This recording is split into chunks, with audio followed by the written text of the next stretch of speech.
What if I told you that the only thing separating you from mastering any subject is not intelligence, but the way you learn? Most people believe that learning means memorizing facts or cramming information into their heads. But great minds know something different. There is a technique so simple it almost feels obvious, yet it forces the brain to absorb and truly understand knowledge at a level few people ever reach. Think about this.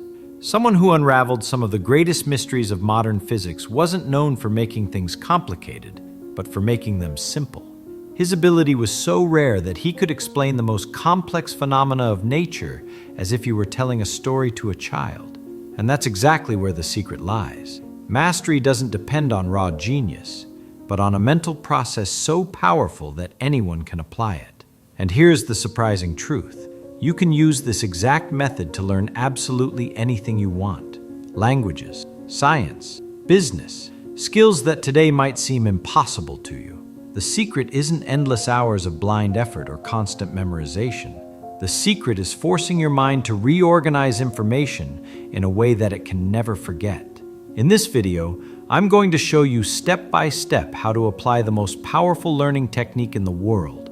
And by the end, you'll realize that your brain is not just a storage box for facts, but a living machine designed to simplify, connect, and create meaning. And once you learn how to use it, you'll discover that mastering anything isn't just possible, it's inevitable.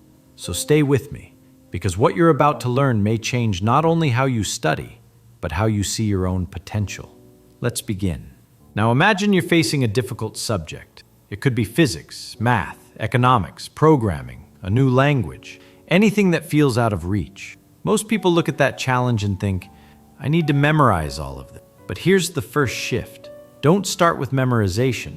Start with simplification. Choose one single concept, just one. Write down what you understood on a sheet of paper as if you were explaining it to a 7-year-old. Use simple words, short sentences, everyday examples. When you do this, something powerful happens. You force your mind to abandon complicated language and search for clarity. That's the first shock. Because as you try to simplify, you begin to uncover gaps that were hidden before. That feeling of, I think I know, disappears, and you see exactly where you don't. It's uncomfortable, but it's liberating. You're no longer fooling yourself. You're facing knowledge head on. Imagine, for example, that you're learning fractions. Instead of starting with formal definitions, you take a pizza. You explain, if I cut it into 2 equal parts, each piece is 1/2.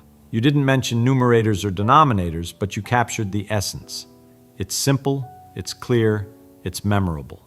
And what happens here is extraordinary.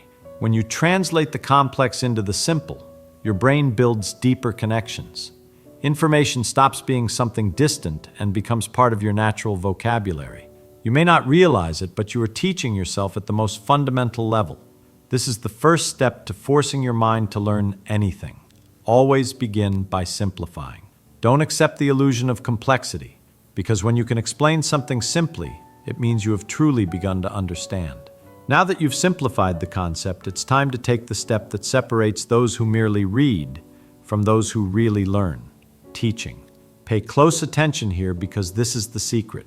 Teaching doesn't mean having a classroom, students, or a blackboard. Teaching means explaining out loud, as if you were talking to someone curious who has never heard about the subject before. It could be a friend, your phone's camera, a mirror, or even an empty chair. The important thing is to turn thought into words. When you try to teach, something magical happens. The brain is forced to organize ideas in a logical sequence, and suddenly, what seemed clear in your mind starts to fall apart. You hesitate, forget a part, can't find the right words. That moment is not failure. It's the exact point where learning happens. It's the moment when the illusion of knowledge dissolves and your mind reveals its gaps. Instead of running from this discomfort, dive into it. Every time you try to teach and realize you can't, you've received a gift. You've discovered the hole in your understanding. And only when you see that hole can you fill it. Think about how children tell stories. They aren't afraid to stumble, invent words, or repeat themselves. And precisely because of that, they learn so fast. When you put yourself in that role, teaching something you don't yet fully master, you activate the same natural mechanism of accelerated learning. This is the second step. Teach in order to learn. The more you teach, the more you understand. Knowledge doesn't solidify inside your head through silent reading, but through the noise of your own words. Speaking organizes, clarifies, and locks it in.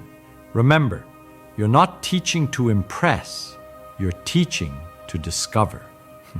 Because with every explanation, your mind rebuilds itself, and what once seemed unreachable begins to become part of you. You simplified, you tried to teach, and in the process, you found gaps. The next step is to return to the material, review it, and simplify again. This cycle is what forces your mind to transform information into true knowledge. Here's a practical example. Imagine you're learning about gravity. At first you write, gravity is the force that attracts bodies to one another, proportional to their mass and inversely proportional to the square of the distance. It sounds fancy, it sounds technical, but did you really understand it? Now, try to explain it to a child. Gravity is like an invisible magnet that pulls everything downward. The bigger the object, the stronger the pull. That's why the Earth keeps the Moon orbiting around it. Done. Instead of a complicated definition, you now have a simple mental image. That is the power of review.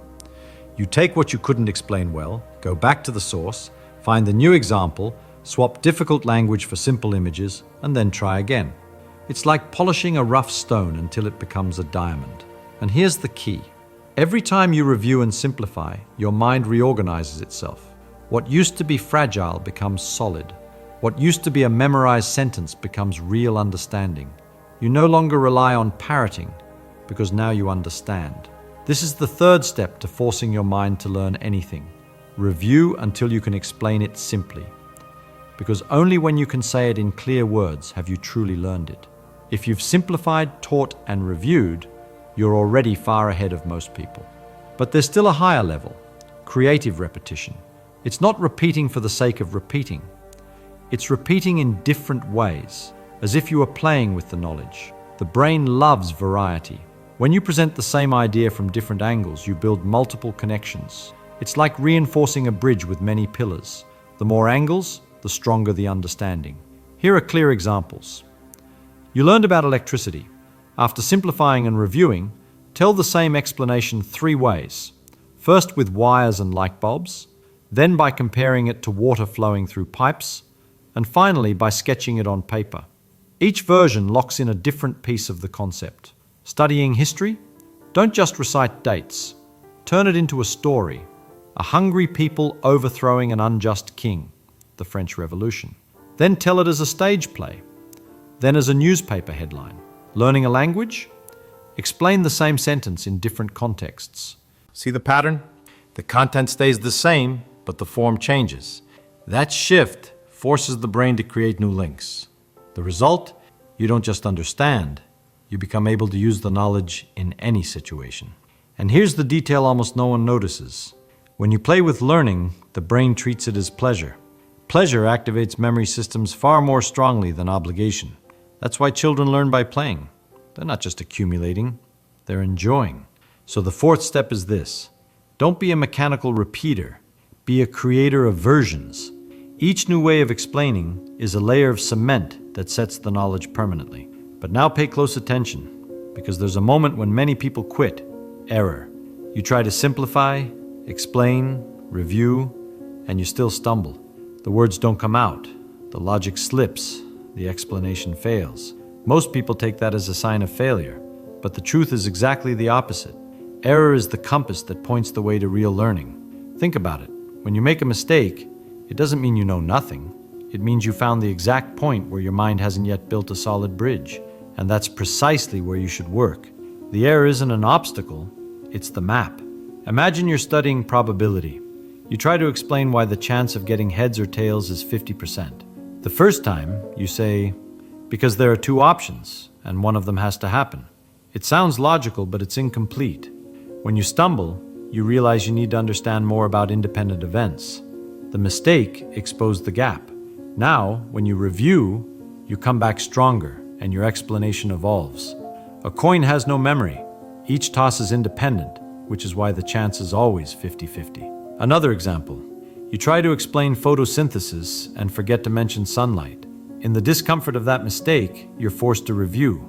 Next time, you never forget again, because the failure became a permanent mark of memory. And here's the key. Every mistake is a rehearsal. The more you stumble while explaining, the more raw material you have to turn into clarity.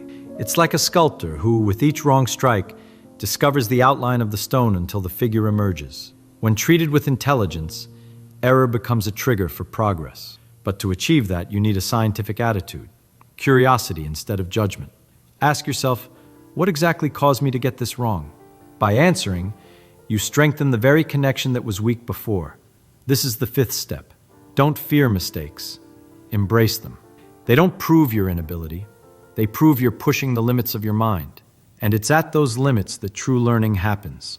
Now, to lock this in your mind, type in the comments, "I choose to learn without limits." This isn't just a comment. It's your commitment to your own mind. When you write it down, you send a direct command to your brain and it begins working in your favor. Think of it as the first step in your reprogramming, declaring to yourself that there are no barriers to what you can learn. Now you already know the path. Simplify, teach, review, play, and turn mistakes into tools. These are the steps that force the mind to learn anything. But there's one last ingredient that can't be ignored: hard work.